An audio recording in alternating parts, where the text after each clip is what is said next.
Subscribe करें और bell दबाएं ताकि कोई खबर रह न जाए।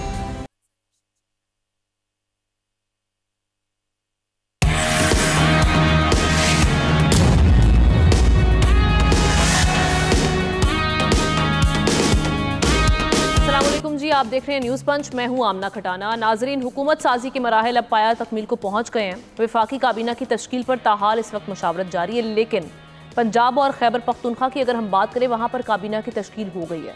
पंजाब की बात की जाए तो कुछ नए और पुराने चेहरों पर मबनी 18 रुकनी काबीना ने हल्फ उठा लिया है, जबकि खैबर पख्तूनख्वा काबीना में शामिल 15 अरकान के अलावा वज़ीर आला अली अमीन गंडापुर ने 5 मुशीर भी मुकर्रर किए हैं।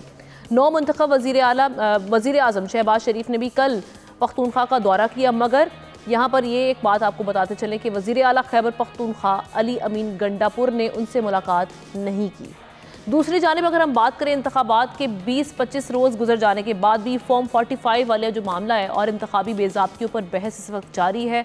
इस हवाले से अमीर जमात इस्लामी कराची हाफिज़ नईम-उर-रहमान ये कह रहे हैं कि इंतखाबी अमल और जमहूरी अमल पर डिकेती कबूल नहीं की जाएगी और फॉर्म 45 की जाल साजी के खिलाफ भरपूर तहरीक चलाएंगे। इस हवाले से जो PTI का मौक़िफ़ है वो ये है कि वो सुप्रीम कोर्ट से भी रुजू करेंगे, लाहौर हाई कोर्ट से रुजू किया जाएगा। तैमूर सलीम झगड़ा ने कहा है कि इलेक्शन कमीशन ने जो फॉर्म 45 जारी किए हैं उनमें टेम्परिंग की गई है। और प्रोग्राम के आखिर में हम बात करेंगे हुकूमती अखराजात में कमी के लिए सिफारिशात के बारे में। वज़ीर आज़म शहबाज शरीफ ने मुआशी निज़ाम की मजमूई इस्लाह और हुकूमती अखराजात में बड़ी कमी लाने के जामे सिफारिशात तलब किए हैं। तो प्रोग्राम का बाकायदा आगाज़ करते हैं और पंजाब में जो हुकूमत साजी के मामला है और पंजाब काबीना को इस वक्त किन 3 बड़े चैलेंजेस का सामना है, ये सवाल मैं अपने तज्ज़ियाकारों के सामने रखूँगी। मैं तारुफ करवा देती हूँ पैनलिस्ट का। नज़ीर लगारी साहब कराची स्टूडियोज़ में हमारे साथ मौजूद हैं। एहतशामुल हक साहब इस्लामाबाद स्टूडियो से हमारा साथ दे रहे हैं। ज़ाहिर शाह शराजी साहब वीडियो लिंक के ज़रिए। असद निज़ामी लाहौर स्टूडियो से हमारे साथ मौजूद हैं। आप तमाम का बेहद शुक्रिया। एहतशाम साहब की जानिब सबसे पहले जाऊँगी। एहतशाम साहब, ये 3 बड़े चैलेंजेस अगर आप देखें पंजाब, सूबा पंजाब में, तो इस वक्त जो नई काबीना आ रही है, किन चैलेंजेस का उनको 3 बड़े चैलेंजेस का सामना होगा? देखिए, 2 महाज हैं आमना, बड़े सीधे। एक सियासी महाज है, वो तो चलें मिड टर्म में, लॉन्ग टर्म में उस पर ज़्यादा देने की तवज्जो देने की ज़रूरत है, क्योंकि जिस अंदाज से आप देखते हैं PMLN की मकबूलियत पे डंड पड़ा है, साख ख़राब हुई है। और नवाज शरीफ साहब आपने देख लें कि आते हुए प्राइम मिनिस्टर हमने बना दिया था, सारी दुनिया ने बना दिया, पीछे हट गए हैं। तो ये एक बहुत बड़ी इनके लिए काबिश करनी पड़ेगी, क्योंकि वो आप देखें जिस अंदाज से पार्टी का ओहदा भी है उनके पास, उसके बाद फिर चीफ मिनिस्टर बनी है मरियम नवाज़। तो ये तो है कि चलें मिड टर्म में या लॉन्ग टर्म में उनको ये देखना होगा कि अपनी पार्टी की साख को कैसे बहाल करना है। अब पहले जो फौरी तौर पे करने वाली बात है ना, वो आमना देखें जिसकी वजह से लोग बहुत बददिल होते जा रहे हैं। पिछले 5 सालों में 2-3 हुकूमतें ऊपर नीचे जो आपने देखा थोड़े थोड़े में अरसे में बदली। सबसे बड़ी वजह गैर मकबूल होने की थी महंगाई, होर्डिंग, ज़ख़ीरा अंदोज़ी और गवर्नरशिप इस तरह क्या कहते हैं कि इंतज़ामी मशीनी को कैसे बेहतर करना है और ब्यूरोक्रेसी के को कैसे ठीक करके साथ चलना है। तो मेरा ख्याल है ये अब बज़ाहिर तो उन्होंने अनाउंसमेंट बड़ी अच्छी कर दी है। रमज़ान पैकेज भी आ गया है, अगरचे हम ये भी देख रहे हैं कि पैसों का भी बड़ा सीरियस इशू है, कहाँ से पैसे आएंगे ये मसला KPB में दरकार है, बाकी जगहों पे भी है। चलें, यहाँ तो चचा हैं प्राइम मिनिस्टर, उनको शायद इस बात का भी एहसास होगा कि जी पंजाब बड़ा सूबा है, यहीं से हम जीते हैं, जिस तरह भी जीते हैं। तो अब इसको मैनेज करने के लिए लोगों के मसाइल और लोगों के मसाइल में सबसे बड़ी चीज़ आमना महंगाई। अभी देखें रमज़ान शुरू हो चुका है, जिस अंदाज से लाहौर से खबरें आ रही हैं। अगरचे मरियम नवाज़ ने कहा था कि जी मैजिस्ट्रेट का इंस्टीट्यूशन बहाल करेंगे और प्राइस कमेटियाँ जो उनको फाल बनाएंगे और ताकि ये हम किसी तरीके से महंगाई को रोक सकें। लेकिन आप देख लें बाज़ारों में चले जाएं और जिस अंदाज से रमज़ान शुरू हो चुका है, लोग बिलबिला रहे हैं, रो रहे हैं। उस हवाले से तो अभी तक तो मुझे नहीं लग रहा। वैसे तो उन्होंने कहा है जी 0 टॉलरेंस होगी, जो लोग इस वक्त मुझे नाकाम करने की कोशिश करेंगे या मेरे काम जो मैं करने जा रही हूँ उसमें कंडे इस्तेमाल करेंगे मनफी किस्म के। लेकिन साथ साथ बहुत सारी चीज़ें उन्हें खुद ही करनी है और ये बोझ उनको खुद ही उठाना है। और मेरा ख्याल है अगर ये पहले 2 महीने में, आपको याद होगा नवाज शरीफ की पहली हुकूमत आई थी ना 99 वाली, उसमें आप देख लें कि 100 डेज़ का प्रोग्राम दिया था। तो उस तक मुझे अच्छी तरह याद है एसोसिएटेड प्रेस ऑफ अमेरिका ने खबर दी थी कि 100 डेज़ में उन्होंने बड़ा ज़बरदस्त काम किया था। प्राइवेटाइजेशन, डीरेगुलेशन, इसी तरह से और चीज़ें काम हुई थी, ग्रीन चैनल खुल गए थे। अभी ये बहुत बड़ा टेस्ट है, अभी ये रिफ्लेक्ट करेगा। यहाँ अगर कुछ कर पाएंगे तो इसका फ़र्क सूबे पे भी पड़ेगा, मरकज़ पे भी, और बाकी सूबों को भी एक सिग्नल जाएगा। तो मेरा ख्याल है मुश्किल काम है, इतनी आसानी के साथ नहीं हो सकता।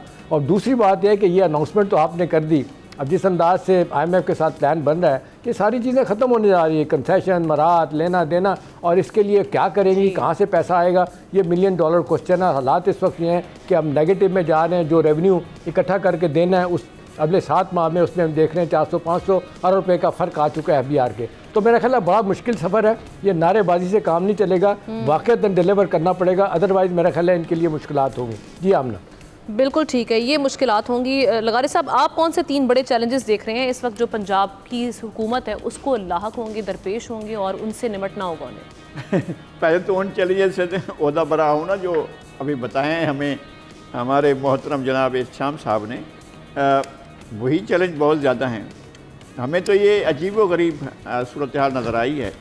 चीफ मिनिस्टर समेत 7 मिनिस्टर जो हैं सिर्फ लाहौर शहर से हैं। तख्त लाहौर की अपनी बादशाही है और वहाँ पर जो हैं, वहाँ से ख्वाजा इमरान नज़ीर को लिया गया, सलमान रफ़ीक को लिया गया, बिलाल यासीन को लिया गया, मुज्तबा शुजाउर रहमान को लिया गया, सुहेल शौकत को लिया गया, फैसल खोखर को लिया गया। यानी काबीना ही लाहौर की काबीना है, और ख़ुद चीफ मिनिस्टर मोहतरमा मरीम नवाज शरीफ जो है वो, और पूरे सराइकी बेल्ट से एक वज़ीर लिए गए हैं, अपना गुरचानी साहब, शेर अली गुरचानी साहब। वो भी इसलिए कि उनके वालिद भी MP हैं, भाई भी MP हैं, और वो इलेक्शन जीत कर आए हैं।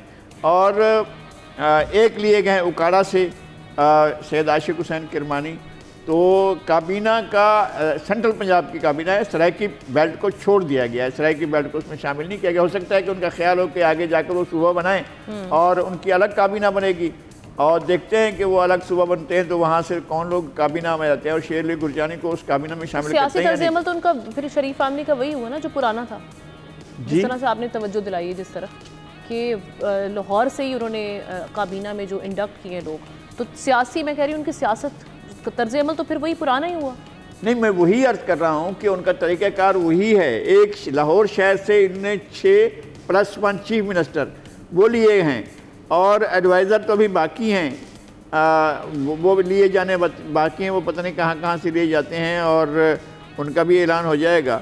एक तो ये है कि काबीना को इससे ज़्यादा नहीं बढ़ाना चाहिए, उन्हें इतना ही रखना चाहिए, और इनकी मराहत वो नहीं होनी चाहिए। मैंने वो दौर देखा जब फेडरल मिनिस्टर्स और प्रोविंशियल मिनिस्टर्स जो थे उनके साथ कोई गार्ड नहीं होता था। गाड़ी तो बहुत दूर की बात है, सिंपल एक ड्राइवर होता था उनके पास, और फेडरल मिनिस्टर के साथ एक गार्ड चलता था, वो भी सिविल ड्रेस में होता था। सही। और वो भी उनके घर पर जो ड्यूटी दे रहे होते थे, 1-2 उनके साथ वो फेडरल मिनिस्टर्स के साथ और प्रोविंशियल मिनिस्टर्स के साथ ये होता था कि उनके साथ गार्ड नहीं होता था। अब तो इतनी गाड़ियाँ चल रही होती हैं, समझ नहीं आता है कि इसमें मिनिस्टर साहब कहाँ बैठे हुए हैं और किस जगह पर बैठे हुए हैं।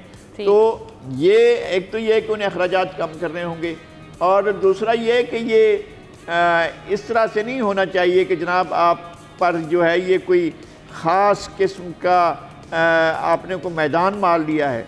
एक बहुत ही कांटों की सेज है जिस पर आपने कदम रखा है, और सर पर जो ताज रखा है वो भी कांटों भरा है। और इसको हम ये नहीं समझते कि आप अल्लाह ताला ने आपको बहुत कुछ दिया है, लेकिन उसके इजहार के मौके भी ये नहीं होते हैं कि हमने ड्रेस कैसा पहना है, हमने लिबास कैसा देखा है। ये चीज़ें, मसला ये है कि आपने डिलीवर क्या किया है, आपने कौन सी अच्छी बात किया, आज के दिन ऐसा काम कौन सा किया है जो आपके लिए और सूबे के लिए बहुत आगे जाने वाला हो। हर मिनिस्टर को ये जिम्मेदारी महसूस करनी होगी कि उसने डिलीवर करना है, उसने ये नहीं करना है कि पहले तो उनको तमतराक दिखाने का मौका मिलता है, मेरे पास गाड़ियाँ कैसी चल रही हैं, मेरे आगे जो है वो किस तरह प्रोटोकॉल मेरे साथ कैसे चल रहा है। तो ये दिखाने की बजाय आपने ये दिखाना है कि आपने काम क्या किया है, किसके रास्ते की मुश्किल हल की है, किसके आगे के मसाइल को आपने हल किया है, कितने गरीब लोगों को गुर्बत से निकाला है, ये असल सवाल होगा।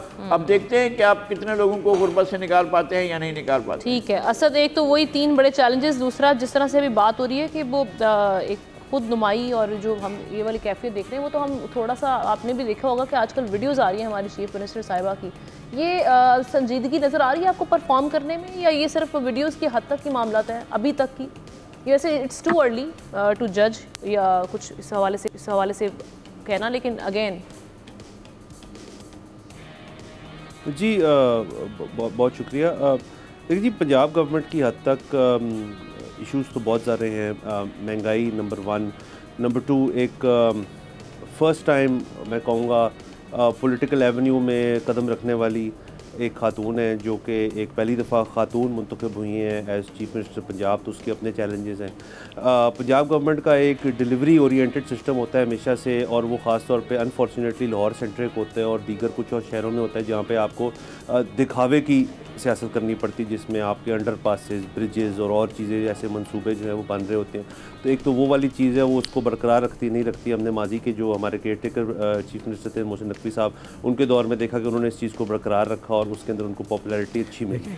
उसके अलावा जो आपने जिक्र किया जो वीडियोज़ और बाकी चीज़ों की हद तक, तो एक वीडियो जो उनकी सबसे ज़्यादा गर्दिश कर रही है वो उनकी मुलाकात थी ASP शिरबानो साहब के साथ, ASP शिरबानो साहिबा के साथ। तो उसके अंदर भी मुझे एक मसला नज़र आया जो मेरे ख्याल में इस चीज़ को इनकम्पस करता है, जो उनका एक बहुत बड़ा एक और मेन चैलेंज होगा। आपने 3 का, मैं एक अपनी तरफ से एक और पेश कर देता हूँ। वो ये होगा कि अब उस वीडियो के अंदर जब वो मिली उनको ASP साहिबा को, तो वो उस वीडियो के लिए माइलेज बहुत ज़्यादा मिलनी चाहिए थी मरीम नवाज़ साहिबा को अपनी सोशल मीडिया टीम की तरफ से। उनकी मुलाकात हुई, वो मुलाकात ठीक थी, उसके अंदर एक वो भी था कि कहना है हग यू वाली बात थी, और वो उन्होंने चले वो ठीक है सारा कुछ हो गया। उसके बाद उनकी सोशल मीडिया टीम ने उसको यूटिलाइज़ ही नहीं किया बिल्कुल भी।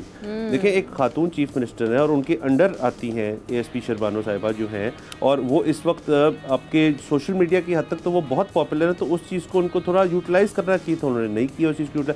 उनकी सोशल मीडिया टीम के ऊपर से कोई भी किस्म की एक्टिविटी नहीं थी, क्योंकि जो ब्रॉडर इशूज़ हैं, जो पुलिस के इशूज़ हैं, ख़वातीन पुलिस एहलकार को लेके, उनको हाईलाइट ही नहीं किया, ना इस किस्म की कोई बात हुई। तो असल में ये चीज़ भी बहुत देखने की ज़रूरत है, क्यों वो एक आ रही हैं from a point of view कि जी मैं यूथ को भी रिप्रेजेंट करती हूँ। अगर तो वो यूथ को रिप्रेजेंट करती हैं तो बड़ी अच्छी बात है, लेकिन उसके अंदर हमें तो नहीं नज़र आया कि जी कि उनकी जो टीम है उन्होंने इस पॉइंट को यूटिलाइज़ किया हो, बिल्कुल भी नहीं किया उन्होंने। उसके साथ साथ जो है जो उन्होंने कैबिनेट बनाई है, उसके अंदर मैं इत्तफाक करता हूँ लगारी साहब से बिल्कुल कि लाहौर सेंट्रिक एक कैबिनेट है। उसके अंदर आशिक किरमानी साहब जो हैं वो भी एक न्यू एंट्रेंट हैं, राना सिकंदर हयात जो हैं जो एजुकेशन मिनिस्टर हैं वो भी न्यू एंट्रेंट हैं। उस लिहाज से तो उन्होंने थोड़ा सा अपना एंगल रखा है कि हम नए लोगों को लाएँ। लेकिन अब ये सवाल पैदा होता है कि ये कैबिनेट जो है आया मरीम नवाज़ साहिबा की अपनी ख्वाहिश थी कि इस किस्म की कैबिनेट बने, या उनके जो एडवाइज़र्स हैं ज़ाहिर है जो ढेर सारे होंगे वो उनको बता रहे हैं इस कैबिनेट को बनाना है, और आगे जाके ये काफ़ी ज़्यादा चैलेंजेस हैं उनके लिए, स्पेशली इन टर्म्स ऑफ मेरे ख्याल में कि वो अपनी मीडिया परसेप्शन क्या रखती हैं, क्योंकि वो तो ऑलरेडी अगेंस्ट द वॉल है ऐसे जिस किस्म का इलेक्शन हो उसके बाद से, कि उसको काउंटर करने के लिए उन्होंने टीम क्या तैयार की। एग्जैक्टली, तो ये चैलेंजेस होंगे। शाह साहब, ये जो एक इम्प्रेशन है PMLN के बारे में कि पंजाब को इन्होंने सिर्फ लाहौर तक महदूद किया हुआ है, अगर तरक्की या परफॉर्मेंस भी देखनी है तो वो वहाँ तक नज़र आती है, उससे आगे अगर आप जाएँ जैसे जैसे जाते हैं तो आपको काफ़ी मामलात मुख्तलिफ नज़र आते हैं। तो शाह साहब, ये परसेप्शन की रीज़न क्या है, और दूसरा वही चैलेंजेस मज़ीद क्या हैं इनको? देखिए, पहले तो परसेप्शन पे बात करते हैं। जैसे लगारी साहब ने कहा कि तख्त लाहौर हमेशा सराउंडेड रहता है वो सेंट्रल पंजाब और अर्बन पंजाब के ऊपर, ज़्यादातर जो है वो अर्बन पंजाब के ऊपर उनका फोकस रहता है। जैसे गुजरांवाला डिवीजन हुआ, आपका लाहौर डिवीजन हुआ, ये पूरे ओवरऑल पिंडी, तो मेरे ख्याल में हमेशा हमने देखा कि बड़ा सेंट्रलाइज किस्म का यहाँ से क्लाउड होता है मिनिस्टर्स का, और ये तो इस दफ़ा शायद बड़ी खुशकिस्मती की बात है कि अपने ख़ानदान की कैबिनेट पूरी नहीं बनाई गई। दूसरा जो इस वक्त हम देख रहे हैं, बेशक लाहौर को ज़्यादा प्रेफरेंस बिकॉज ऑफ वही कॉस्मेटिक मेयर्स की भी दी जानी है, क्योंकि वहाँ पे एक बड़ी तादाद में हम कह सकते हैं कि तमाम पंजाब से लोग आए हुए हैं, कुछ यहाँ पे जो लोकल उनका सोसाइटल इलीट है उसकी प्रेजेंस है। तो मेरे ख्याल में मरीम नवाज़ साहिबा जिस धूमधाम से वो वज़ीर आला बनी है वो इस चीज़ को भी मेनटेन करेंगी। लेकिन मैं जो सबसे बड़ा चैलेंज इस वक्त समझता हूँ, एक तो फॉर्म 45-47 वाली जो एक वो है ना सिचुएशन, वो उनको हांट करती रहेगी, और मैं नहीं समझता कि शायद इतनी आसानी से उससे निकल सकेंगी। तो सबसे बड़ा चैलेंज लटकती रहेगी, पब्लिक परसेप्शन को उन्होंने जो है वो हम कह सकते हैं रिस्टोर करना होगा। जो लोगों का एक एंगर है उसको भी एक बहुत बड़ा चैलेंज इस वक्त मरीम नवाज साहब और उनकी कैबिनेट को होगा, क्योंकि पॉलिसी मेयर्स क्या है। देखिए, रमजान के लिए जो है वो सस्ता बाजार लगा लिए, लोगों को सब्सिडाइज फूड दे दिया, आटा तकसीम कर दिया, कॉस्मेटिक मेजर जरूर काम करेंगे, लेकिन देखिए इस वक्त एक बहुत बड़ा जो हम कह सकते हैं ना कि पिछला इलेक्शन जो जीता गया या जो जिस तरीके से हुआ, जो एक तीसरी पार्टी इस वक्त वो क्लेम कर रही है कि जो उन्होंने इलेक्शन जीता है और उनको बाहर किया गया है, उन्होंने एक सोशल मीडिया का बड़ा इफेक्टिव इस्तेमाल किया। और मैं निज़ामी साहब से इत्तेफाक करूंगा कि इस वक्त एक अलग वो सेगमेंट है हमारा, इस पर हम कर रहे हैं मेरे ख्याल में फॉर्म 45 पे नहीं, वो उसके अलावा भी वो एक सोशल मीडिया के यूजेज पे बात करें। जी शाह साहब, एक्टिविटीज उसके ऊपर होगी। और इफेक्टिवली जो सोशल मीडिया टीम है, मैं नहीं समझता जो मरीम नवाज साहिबा इस वक्त विजिट्स कर रही हैं उनको बड़ा कॉस्मेटिक सा नजर आता है, वो नेचुरल नजर नहीं आ रहा, क्योंकि इस वक्त एक जो परसेप्शन उनके मुखालफिन पैदा करने की सोशल मीडिया पे कर रहे हैं वो यही है कि शायद ये बड़ा प्ले कर रही हैं, को ड्रामेटाइज कर रही हैं, तो वो नेचुरलिटी जो है वो नजर नहीं आ रही। तो उनकी सोशल मीडिया टीम को इस बात पे फोकस करना होगा कि जो कुछ वो कर रही है शायद वो पब्लिसिटी के लिए भी कर रही हो, लेकिन उनको बड़ा नेचुरल होना चाहिए, नेचुरल नजर आना चाहिए। तो ये एक बड़ा तो दिख रही है ना किसी एक लीडर से थोड़ी सी सिमिलरिटी। फेडरल गवर्नमेंट जरूर उनके रेस्क्यू को आएगी। इकोनॉमिक चैलेंज बहुत बड़ा है, सदर्न पंजाब को जिस तरीके से इग्नोर किया जा रहा है, फिर वो एक रिएक्शन लोगों के अंदर होगा। तो मेरे ख्याल में जो इस वक्त कैबिनेट की सूरत हाल है डिपेंड करता है कि वो परफॉर्म कैसे करते हैं। इकोनॉमिक चैलेंजेस हैं, जाहिर बात है उन्होंने आगे देखना है, बजट भी आ रहा है और फिर वही फॉर्म 45 वाली तलवार उनके सर पे लटकती रहेगी। लेकिन मैं फिर वही कहूँगा कि सोशल मीडिया और इस वक्त जो ई मीडिया है उसको मरीम नवाज साहिबा कैसे काउंटर करती हैं, क्योंकि ये तमाम मैयर बिल्कुल नेगेटिव होते रहेंगे अगर उनकी टीम इफेक्टिवली इन तमाम चीज़ों को प्ले नहीं करती। ठीक है शाह साहब, आपका भी पॉइंट ऑफ व्यू इस पे आ गया। पंजाब की जो सारी सिचुएशन है उसमें मरीम साहिबा को बीइंग अ चीफ मिनिस्टर और उनको किन किन चैलेंजेस का सामना होगा, हमारे पैनलिस्ट ने इस हवाले से जवाब दे दिया। अब हमारे सामने सवाल ये, क्योंकि अब देख रहे हैं इस वक्त ज़ेर बहस है फॉर्म 45 और इस हवाले से कल PTI ने एक प्रेस कॉन्फ्रेंस भी की, सुन्नी इत्तेहाद काउंसिल ने, और उनकी जानिब से ये कहा गया कि जी जो इलेक्शन कमीशन है उनकी वेबसाइट पे ये अपलोड कर दिया गया था जिसके बाद डिलीट कर दिया गया। अभी बहस दोबारा चल निकली है और इस पे हम देख रहे हैं कि जमात इस्लामी की जानिब से भी काफ़ी बहस जारी है और साथ ही साथ ये भी कहा जा रहा है कि फॉर्म 45 को लेकर एक मुल्कगिर तहरीक चलाई जाएगी। वो पार्टीज़ जो इंतखाबी बेज़ाब्तियों पर जिनको तहफ़्फ़ुज़ात हैं उनके साथ मिलकर, ये कहा गया है असद कैसर की जानिब से। अब देखना ये कि जो फॉर्म 45 की गूंज है ये रुक क्यों नहीं रही, इसकी वजह क्या है, ये हम जानने की कोशिश करते हैं अपने पैनलिस्ट से। लगारी साहब, आपसे आगाज़ करूँगी, क्यों आखिर रुक नहीं रहा? 20-25 रोज़ गुजर चुके हैं, वही शोर शराबा अभी तक जारी है, वजह क्या है आखिर? नहीं, वजह यह है कि सिमिलरिटी नहीं है। 47 और फॉर्म 45 जो है अगर वो यकसा हैं, एक जैसे हैं तो ठीक है, आप उस रिज़ल्ट का ऐलान करें, और अगर उनमें फलाज हैं तो आप फिर बताएं, उसकी वजह भी बताएं फलाज की, कि आपने ये कैसे हुए हैं, कि कैसे ओवर राइटिंग की गई है या कैसे चीज़ों को चेंज किया गया है, ये नताइज बदले गए हैं। ये सारी सूरत हाल तो लोगों के सामने आनी चाहिए।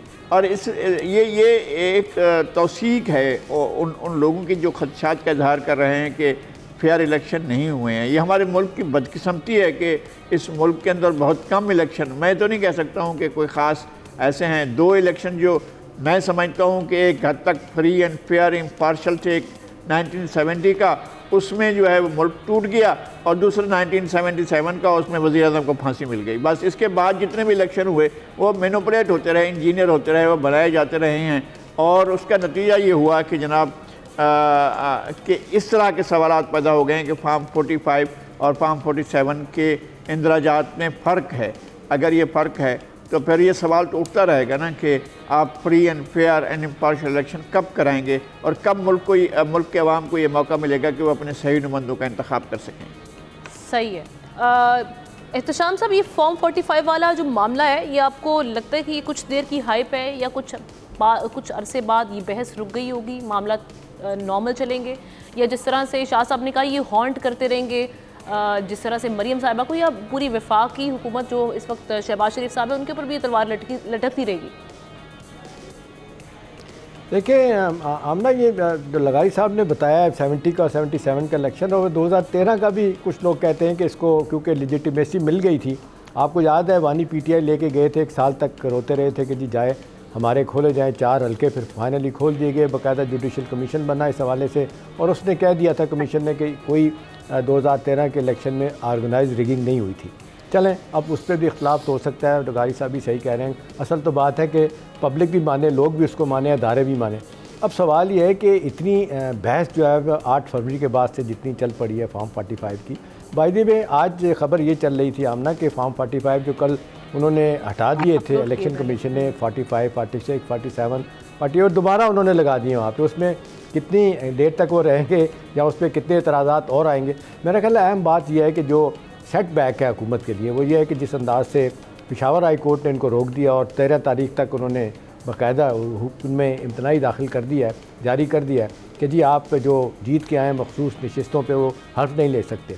पहला सेटबैक तो जरदारी साहब को मिलेगा, अगरचे नंबर गेम फिर भी पूरे हैं, लेकिन एक जिसको कहते हैं एक सेटबैक इस लिहाज से होगा कि लोग सेटबैक आसिफ अली जरदारी साहब को मिल सकता है, जो कि हम देख रहे हैं कि इस वक्त प्रेसिडेंट के लिए एक कैंडिडेट हैं। एक ब्रेक लेते हैं, नाज़रीन वापस आते हैं तो हमारे जो दीगर पैनलिस्ट हैं उनसे भी इस पर राय लेंगे। स्टे विद अस।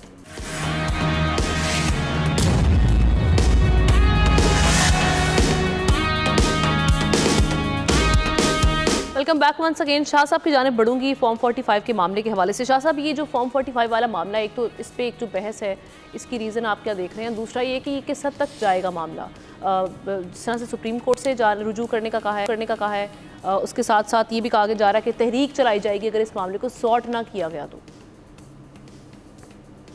देखिए, मुझे जो चीज़ नज़र आ रही है शायद कुछ होगा नहीं, लेकिन मैं ये समझता हूँ कि फॉर्म 45 कॉन्स्टेंटली उस वक्त तक तलवार की सूरत में मंडलाता रहेगा जब तक ये हुकूमत में है। और मेरा ये ख्याल है कि शायद ये आसानी से टलने वाला नहीं है। उसका सबसे बड़ा रीजन ये कि देखिए, फॉर्म 45 बड़ा विजिबल है। पहले तो फॉर्म 45, 46, 47 के ऊपर कोई डिस्कशन नहीं होती थी, लेकिन अब मेरे ख्याल में वोटर इतना अवेयर हो गया है, कैंडिडेट इतना अवेयर हो गया है कि वो तमाम चीज़ें जो है वो उस पर डिस्कस करता है, बातचीत करता है। दूसरा देखिए, फॉर्म 45 वाला इशू बड़ा अहम इस लिहाज से कि ये फॉर्म 45 तकसीम हुआ है, उन पोलिंग एजेंट्स को दिया गया है, उनकी कॉपियाँ उनके पास थी और उसके ऊपर हर कैंडिडेट अपना रिजल्ट कंपाइल किया है, उसके ऊपर बाकायदा थंब इंप्रेशन है, सिग्नेचर है। अब अगर आरओ इनकार करता है या जो कंसर्न इंचार्ज है इस तमाम प्रोसेस का वो इससे इनकार करता है, वो तो अलग बात है। लेकिन अब फॉर्म 45 कैंडिडेट के पास है, एक जो है वो इलेक्शन कमीशन के पास है। अब इलेक्शन कमीशन वाला जो अपलोड हो रहा है उसमें और उन फॉर्म्स में फ़र्क आ रहा है जो कि तमाम कैंडिडेट्स के पास मौजूद हैं। तो वो 10 फॉर्म गलत हैं या ये एक फॉर्म गलत है, ये एक बड़ा आम सवाल होगा। और दूसरा, जैसे हाई कोर्ट दिया जो सीट्स के ऊपर जो कैंडिडेट्स हैं वुमेन्स और माइनॉरिटीज के जो कि तकसीम की गई है इलेक्शन कमीशन के ईमा के ऊपर, वो जो है वो 13 तारीख तक उस पर इम्तनाई हुआ। तो ये बड़ा इंपॉर्टेंट है, ये पहला सेटबैक है। देखें, चाहे सदरती इंतखाब के अंदर ये चीज़ें होती हैं नहीं, लेकिन अगर बाकी की अदालतें कुछ भी करती हो, मेरे ख्याल में बाबर रहमान साहब से मेरी बात उन्होंने कहा हमें उम्मीद है पेशावर हाई कोर्ट से उनको इंसाफ मिलेगा और विजिबली हमें नजर भी आया। दूसरा अहम नुकता ये कि क्या हमारी अदालतें ये सारी चीजें देख रही हैं, इलेक्शन कमीशन को कितनी लिबर्टी हासिल है कि वो कोई भी डिसीजन कराए, कि वो एम्पावर्ड तो नहीं है, लेकिन हाँ डिले जरूर होगा। इलेक्शन ट्रिब्यूनल जाएगी बात, फिर हाई कोर्ट से अगर कुछ चीजें होती हैं, सुप्रीम कोर्ट उसके ऊपर, जैसे कि भल्ले के ईशान के केस में जो है वापस हुआ रिव्यू डिसीजन, तो वो बात अलग। लेकिन मेरे ख्याल ये चीजें बड़ी आम है और इलेक्शन कमीशन जो बार बार गलतियां कर रहा है, मेरे ख्याल में ये उनको काफी ज्यादा मुश्किल सूरत हाल के इलेक्शन कमीशन खुद जो है वो पड़ जाएगा। क्योंकि अगर अदालतें वाकई मेरिट में फैसला करती हैं, मैं समझता हूँ फॉर्म 45 बड़ा मुश्किल सूरत हाल पैदा करेगा। क्योंकि देखें, वो जो बार बार बात करते हैं, बहुत सारे इनमें ऐसे कैंडिडेट्स हैं, जैसे वज़ीर आला पंजाब के बारे में कह रहे हैं कि वो फॉर्म 45 वाली नहीं, प्राइम मिनिस्टर के बारे में अब ये एक नैरेटिव बिल्ड किया जा रहा है कि वो फॉर्म 45 वाले नहीं है। तो ये कॉन्स्टेंटली इन ठीक है। शाह साहब, आपका इस पर टेक आ चुका। एहतशाम साहब, क्विकली अपना आपने जो पॉइंट ऐड करना, ताकि फिर मैं अगले पैनलिस्ट की जानिब बढ़ूँ। जी, मैं बताना चाह रहा था, मेरी बात अभी शुरू हुई थी तो ब्रेक ले लिया आपने आमना। सर, आप प्रेसिडेंट के इलेक्शन के बाद ओके, सेनेट का इलेक्शन आ रहा है। सेनेट के इलेक्शन में एक बड़ा मज़ा आएगा आपको, क्योंकि ये अगर 77 टोटल सीट बनती है, मखसूस नशिस्तें, इनकी डिस्ट्रीब्यूशन की जाए तो 8 PTI को नशिस्तें मिल सकती हैं और वहाँ पे अच्छा खासा एक सिनेरियो बनेगा। बाकी ये मैं आपको बड़ा वाज़े तौर पे बता दूँ, ये बहस आप तक मेरे तक तो चलती रहेगी, अदालतें इसमें फ़ैसले देती रहेंगी, लेकिन दूसरी तरफ आप सिनेरियो देखें कि America, China, Russia, middle east सब ने तस्लीम कर लिया हुकूमत को। एहतशाम साहब, आपका पॉइंट ऑफ व्यू हम सुन रहे थे इस हवाले से, काइंडली इसे कंटिन्यू करें, फिर हम आगे बढ़ेंगे। अच्छा वो मैं सिर्फ बता रहा था, अब ना एक आखिरी लाइन ये थी कि अब वो सेनेट के इलेक्शन के बाद जो है ना, ये तो चलें, तो जो होगा अगर ये सीटें मिल जाती हैं, असल बात ये है कि बिजनेस एज यूजुअल शुरू हो गया है। ये तहरीक ग्रैंड अलायंस करना वरना हर दौर में हमने देखा ये तरीके चलती हैं, लेकिन अल्टीमेटली लगता है कि मामलात जब एक्सेप्टेबिलिटी रिकग्निशन बाहर से दुनिया की तरफ से आपको मिल जाती है, तो फिर मुझे नहीं लगता कि ये इतनी जल्दी के साथ कोई मामलात ऐसे हो जाएंगे कि हुकूमत को हटा के दोबारा कुछ जल्दी से इलेक्शन हो जाएंगे। इसके चांसेस मुझे कम लग रहे हैं। जी ठीक है। असद, आप इस मामले को किस तरह से देख रहे हैं? ये जो फॉर्म 45 का हम देख रहे हैं, ये जो सारा मामला चल रहा है, ये कहाँ जाके रुकेगा और कब तक आप इसको देख रहे हैं कि ये सॉर्ट होगा भी या नहीं? जी, ये मामला जो है जिस तरह से कुछ दिनों से चल रहा है और कि सोशल मीडिया पे ज़्यादा चल रहा है, और बाकी न्यूज़ साइकिल से तो ये बाहर निकल जाएगा, लेकिन ये सोशल मीडिया की हद तक ये हॉन्ट करता रहेगा जो इस वक्त पावर में है, जो पार्टी जो हुकूमत बना रही हैं। उसके साथ साथ सिर्फ इलेक्शन कमीशन के ऊपर थोड़ी सी तनकीद तो बनती है कि अगर तो आपने फॉर्म 45 जो है वो अपलोड कर दिए थे वेबसाइट के ऊपर, उसके बाद कुछ लोगों ने उनको वहाँ से ले लिया, उनको कॉपी कर लिया, उसके बाद आपने फिर से उनको हटा दिया, आप फिर से उन्होंने वापस लगा दिया। तो इस किस्म की चीज़ें जो हैं ये इमीडिएटली जो हैं हर शख्स के अंदर, ख़ास तौर पे 8 फरवरी के बाद वो शक व शुबात पैदा होते हैं कि जी आपने लगाया ही क्यों था अगर आपको उसके अंदर श्योरिटी नहीं थी कि आपने बाद में उतार देना है। और वो जो हमें नज़र आई जो फॉर्म 45 थे जिनमें पेंसिल चली हुई थी और मार्किंग्स हुई हुई थी और ये हुआ था, वो तो आगे जाके पता चलेगा। इसके अंदर असल में देखने वाली चीज़ ये है कि जो सबसे ज़्यादा मुतासर हुई है पार्टी जो कि SIC अब कहलाती है, जो PTI के आज़ाद उम्मीदवार थे, वो आगे जाके इसके साथ क्या क्या करने की कोशिश करेंगे। आया वो बहुत से उनमें से कैंडिडेट जो हैं वो तो कह रहे हैं जी हम सीधा सुप्रीम कोर्ट पे जाएंगे, जो कि मेरे ख्याल में एक तो ये केस इतना स्ट्रॉन्ग है कि वहाँ जाके उनको रिलीफ मिलेगा। हाँ देखिए जी, सुप्रीम कोर्ट के अंदर तो अभी वो केसेस भी पड़े हैं जो 2018 और 13 से चले हुए हैं, तो वो तो उसके अंदर रिलीफ के लिए तो वो नहीं जा रहे, वो तो जा रहे हैं सिर्फ शोर शराबे के लिए। और अगर तो शोर करना है और अपोजिशन को मज़ीद मवाद देना है कि अपोजिशन बेंचेस के ऊपर बैठ के वो इस चीज़ के ऊपर इसको नारा बनाए, तो वो तो सक्सेसफुली कर लेंगे वो। और PTI जो है माजी के अंदर ये चीज़ अच्छी तरह करती है, तो वो तो डेफिनेटली करेंगे। उसके अलावा आप ये देखें कि इलेक्शन को जैसे तिसाम साहब कह रहे थे कि चाइना और अमेरिका ने एक लिहाज से तस्लीम किया है, उसके अंदर मुझे एक चीज़ जो ज़रा ज़्यादा क्लैरिटी उसके अंदर चाइना की हद तक बनाती है वो ये है कि अब बात चल रही है कि एहसन इकबाल साहब जो हैं वो प्लानिंग को फिर से लीड करेंगे मिनिस्ट्री को। सो ये भी मेरे ख्याल में चाइना की हद तक एक इस चीज़ को मज़ीद श्योरिटी देती है कि एहसन इकबाल साहब जो है उनको वहाँ पे रखा है। तो चाइना जो है वो इस मूड में है कि हुकूमत के साथ चलने को तैयार है। अमेरिका का ही मौक़िफ़ आपके सामने, अमेरिका हालांकि इलेक्शन के ऊपर उसने हमेशा लफ्ज़ कम्पटिटिव यूज़ किया कि जी बड़ा कम्पटिटिव इलेक्शन था, तो चले वो तो अच्छी बात है, कम्पटिटिव तो था ही था, लेकिन उसके साथ साथ बाकी चीज़ें वो कहते हैं कि आप कोई इंटरनल ऑडिट कर लें या इसकी इन्वेस्टिगेशन होनी चाहिए, तो वो तो कानूनी रास्ता ही है जो कि हो जाएगा। अमेरिका को ज़्यादा जो इस वक्त मेरे ख्याल में परेशानी हो रही है वो इस चीज़ पे थी, जो उनका बयान आज के दिन का था कि जो आप सोशल मीडिया के ऊपर एक सेनेट के अंदर भी चीज़ पेश हुई थी कि तमाम सोशल मीडिया प्लेटफॉर्म्स को बंद कर दें, उसके ऊपर भी उन्होंने कहा है कि जी आप ऐसे नहीं कर सकते। और बाकी इस्लामाबाद हाई कोर्ट और पेशावर हाई कोर्ट की तरफ से ट्विटर X को जो अभी तक बंद है उसके ऊपर भी बड़े परेशान हैं। तो आई थिंक इन तमाम मामला को देखना चाहिए, हाँ तमाम मामला को देखना चाहिए। और ये फॉर्म 45 वाली चीज़ जो है ठीक है, कुछ देर के लिए न्यूज़ साइकिल के अंदर एंटर की थी, रहेगी सोशल मीडिया पे थोड़ी और देर के लिए रह जाएगी। और बाकी लेकिन अब बात ये जी कि जो हुकूमत बन गई है, काबीना बन जाएगी, पंजाब KP की बन गई, को हम देख रहे हैं कि और बाकी जो जिनको फॉर्म 45 का ज़्यादा दुख है वो मेरे ख्याल में अब अपोजिशन के अंदर उन्होंने फैसला कर लिया अपोजिशन करने का, तो वो करते रहे। ठीक है, आपका भी इस पे पॉइंट ऑफ व्यू आ चुका है। और जिस तरह से हम फॉर्म 45 के हवाले से देख रहे हैं कि इस हवाले से यही कहा जा रहा है, असद कैसर साहब की जानिब से भी कहा गया कि इस पे तहरीक भी चलाई जा सकती है मुल्क की। लेट्स सी आगे जा क्या बनता है। एक और अहम मामला, जिस तरह से हमने पंजाब काबीना की बात की है, खैबर पख्तूनख्वा की भी कल हमने देखा कि जो 15 रुकनी काबीना है वो बन चुकी है, लेकिन इस सारे मामले में वज़ीर आज़म से मुलाकात नहीं की जब शहबाज शरीफ साहब वहाँ पर पहुँचे। अली अमीन गंडापुर साहब जो कि CM हैं KP के, उन्होंने मुलाकात नहीं की। एक तो ये रिफ्ट कब ख़त्म होगी विफाक और जो खैबर पख्तूनख्वा सूबे के इस वक्त मामला हम देख रहे हैं, ये कभी ख़त्म भी होगी या नहीं होगी, क्योंकि ये कहा गया था उनकी जानिब से, अली अमीन गंडापुर की जानिब से, जब वो CM का ओथ ले रहे थे तो उन्होंने कहा था कि ये हम सबके साथ मिलकर इस काम करने के लिए तैयार हैं। और दूसरा इसी से जुड़ा हुआ हमारा सवाल कि PTI का ये तीसरा दौर है खैबर पख्तूनख्वा में, इसकी एक तो वजह क्या है हैट्रिक की, और दूसरा ये कि जो तवक्कुआत है सूबे की वो क्या है इस बार। तो मैं आगाज़ करूँगी शाह साहब आपसे, किस तरह से देख रहे हैं? देखिए, पहले तो बात कि वज़ीर-ए-आज़म साहब से नहीं, जो चीफ मिनिस्टर हैं उन्होंने बड़ा वाज़ेह कहा था कि वो बाकी मामला जो ऑफिशियल होंगे उसमें वो प्राइम मिनिस्टर के साथ बैठेंगे, बात भी करेंगे और मामला को चलाएंगे भी, लेकिन पर्सनली अगर उनकी बात हो तो मेरे ख्याल में कोई ऐसा कॉर्डियल रिलेशनशिप वो नहीं रखेंगे। ऑफिशियली जाहिर बात है, ज़रूरत है, सुबह जो है वो तमाम चीज़ों के ऊपर वफाक के साथ बात करेगा, बजट के ऊपर करेगा, फाइनेंसिंग के ऊपर करेगा, जो हाइडल नेट प्रॉफिट है उसके ऊपर होगा, डिविजिबल पूल के अंदर सूबे का हिस्सा है, ट्रैवल एरियाज़ के लिए जो इमदाद आएगी। और दूसरा देखिए, SIFC जो इस वक्त जिस पे तमाम दुनिया का फोकस है, और यही बात की जा रही है कि शायद जो हमारे मिनरल रिजर्व होंगे या जो हमारे यहाँ पे नेचुरल रिसोर्सेज है उसके ऊपर एक बड़ा बिल्डअप किया जा रहा है मुल्क की इकॉनमी को जो है वो रिवाइव करने के लिए। बड़ी दिलचस्प बात है। देखिए, प्राइम मिनिस्टर साहब ने रश किया, वो आए गवर्नर हाउस और यहाँ उन्होंने चेक तकसीम किए किन लोगों में जो कि इफेक्ट हुए थे सैलाब और हालिया बर्फबारी और मौसमी असरात थे। उनके साथ इसहाक डार साहब भी थे,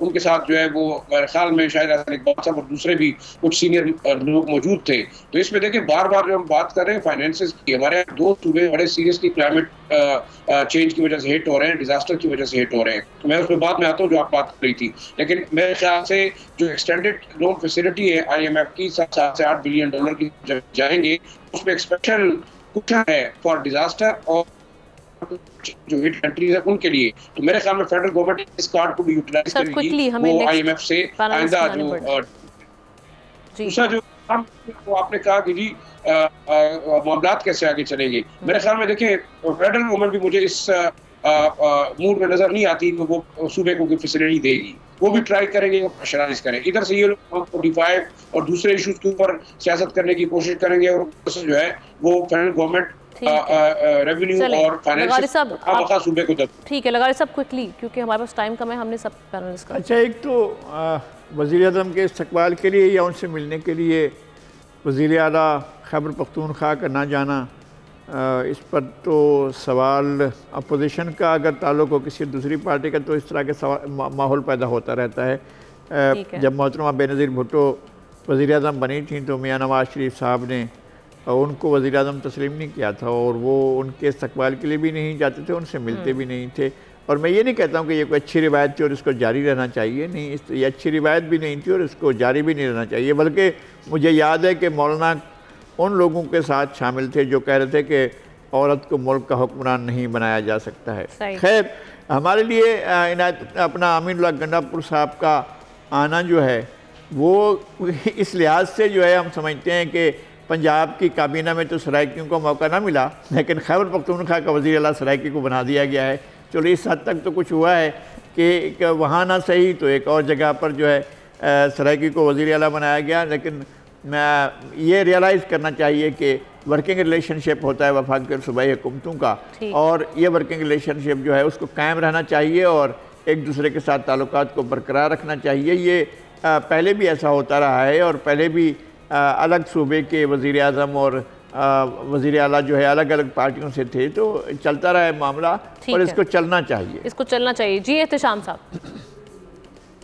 देखिए ये सियासी लड़ाई तो आप करते रहेंगे और दूसरी तरफ असल मसला है कि आपने सूबे को चलाना कैसे है। देखिए इस वक्त सिर्फ 100 बिलियन रुपीज़ उनके पास पड़े हुए हैं और जो इतलात आई हैं, रिपोर्ट्स आई हैं उसमें है कि 17 अरब रुपया इन्होंने क्योंकि हेल्थ कार्ड रिवाइव कर दिया तो इंश्योरेंस कंपनी को पे करना है, उसके लिए भी पैसे नहीं है। तो ये सारी सूरत हाल में उनको आना तो पड़ेगा, इधर ही मरकज़ की तरफ देखना होगा। लेकिन असल मसला जिसकी तरफ आप इशारा कर रही थी ना, वो बानी PTI बड़े कन्फ्यूजिंग किस्म के सिग्नल दे रहे हैं। कभी देखें इन्होंने कोर कमांडर कॉन्फ्रेंस के बाद क्या कहा, आमना वो कहते हैं कि मैं इत्तेफाक करता हूँ कि जिन्होंने 9 मई किया उनको सज़ा मिलनी चाहिए। उससे पहले आपको याद है और जब वो गिरफ्तार हुए थे उन्होंने कहा जब मैं गिरफ्तार हुआ तो जिन्होंने मुझे गिरफ्तार किया रिएक्शन तो उनके खिलाफ ही आना था, यानी 9 मई जिन्होंने किया। फिर एक तरफ वो बातचीत करते हैं, एक साबिक इतलात यही है कि जर्नैल को उन्होंने भेजा बातचीत के लिए तो वहाँ से पिंडी वालों ने मना कर दिया। तो अब यही है कि इन्हें ठीक है जिसको कहते हैं पॉपुलर पॉलिटिक्स तो वो कर रहे हैं लेकिन पावर पॉलिटिक्स उनकी बड़ी कमज़ोर नज़र आ रही है। तो मेरा ख्याल है ये मरकज़ और ये ख़ास तौर पे इनके साथ KP का मामला बड़ा ख़राब रहेगा। इनको चाहिए कि पहले यहाँ पे क्या करें, क्या करना चाहते हैं। तो मुझे लगता है बड़ी कमज़ोर किस्म की कंट्रोल किस्म का प्रोटेस्ट करेंगे, इवन इतवार को भी होगा, क्योंकि अब वो उनको लग रहा है जो इतलात आ रही हैं कि शायद वो भी एग्जॉस्ट हो रहे हैं, मुश्किल हो रहा है उनके लिए भी, आसान काम नहीं मुस्तकिल जेलों में रहना। नाम तो हम लेते हैं उनका नेल्सन मंडेला का, 37 साल उनकी जेल और फिर 27 साल एट स्ट्रेच जेल में रहे थे। अब देखना है कि किसका हौसला कितना है। जी चलें, वो रिएक्शन के साथ साथ उन्होंने ये वाली बात भी की थी ना कि जुडिशल इंक्वायरी का तो वो उस वक्त भी बोल रहे थे कि करवाई जाए चाहिए, क्योंकि वो मानते ही नहीं है, वो कह रहे हैं कि उसमें हमारे लोग ही नहीं थे। अलबत्ता उस पर अभी तक जुडिशल इंक्वायरी हुई नहीं। असद, आप कैसे देख रहे हैं इस मामले को? ये जो एक रिफ्ट है ये आगे जाके कुछ कम होगी या ये मामला ऐसे चलेंगे, और अगर ऐसे चलेंगे तो फिर सूबा कैसे चलेगा, मुतासर नहीं होगा? हाँ जी बिल्कुल मुतासर होगा। गंडापुर साहब की तरफ से ये इस तरह की करेक्ट मूव नहीं थी। वो प्राइम मिनिस्टर हैं, अब बन चुके हैं, इस चीज़ को तस्लीम वो नहीं करते और इस किस्म की चीज़ें आने वाले दिनों में हमें देखेंगे। लेकिन अगर उन्होंने जो कैबिनेट भी अपनी बनाई है KP के अंदर, उसके ऊपर भी तनकीद हो रही है। वो ज़ाहिर है PTI क्वार्टर से नहीं हो रही, वो बाकी क्वार्टर से हो रही है कि जी आपने जो कैबिनेट के अंदर ख़ुद भी जैसे शेर अफजल मरवत साहब के जो भाई हैं शायद वो भी कैबिनेट के अंदर हैं, गंदापुर साहब के अपने भाई भी कैबिनेट के अंदर हैं और वो उनको मिले नहीं। उसके उन्होंने कहा ये कि जी मैं सिम्बॉलिक इस तरह से था कि गंदापुर साहब ने कहा जी मैं इस्लामाबाद में था और जो बानी PTI में उनको अडयाला जेल मिलने गया था, तो ये भी उस तरह से एक सिम्बॉलिक है जी कि हम उनको मानते हैं आपको नहीं मानते। लेकिन देखिए जी अब PTI के अंदर एक बड़ा अजीब सी सिचुएशन पैदा होगी कि एक तरफ उन्होंने करनी है ऑपोजिशन यहाँ पे भी और पंजाब में भी, KP में उनके पास गवर्नमेंट है, लाइन अभी भी वो जो ले रहे हैं वो अडयाला जेल से ले रहे हैं। अब देखिए वो इंफॉर्मेशन का जो फ्लो होता है वो बड़ा ज़रूरी होता है किसी भी पार्टी के लीडर के लिए, एक मुकम्मल तौर पर हुकूमत चलाने के लिए और दूसरे तौर पर अपोजिशन चलाने के लिए। अच्छा। अब ये तो माजी की इंटरव्यूज़ भी खान साहब के बताते हैं, वो कहते हैं वहाँ सिर्फ मेरे पास जो है वो नेशनल जो टेलीविजन है हमारा वो आता है वहाँ पे, तो वो इन्फॉर्म्ड उस तरह से नहीं होते। बाकी अब उनको उनकी पार्टी के लोग जाते हैं, मिलते हैं, वो उस इन्फॉर्मेशन को ऑब्जॉर्व करते हैं, फिर आगे इंडिकेशंस देते हैं। इस तरह से जो इन्फॉर्मेशन है फ्लो होती है। असद आपको कट करना पड़ेगा क्योंकि यहाँ पर क्लोजिंग का वक्त हो चुका है, आज वक्त मुख्तसर है और जनाब इसके साथ ही प्रोग्राम का वक्त खत्म हुआ चाहता है। तमाम पैनलिस्ट का मैं शुक्रिया अदा करूँगी। कल आपसे मिलते हैं। अल्लाह हाफिज़।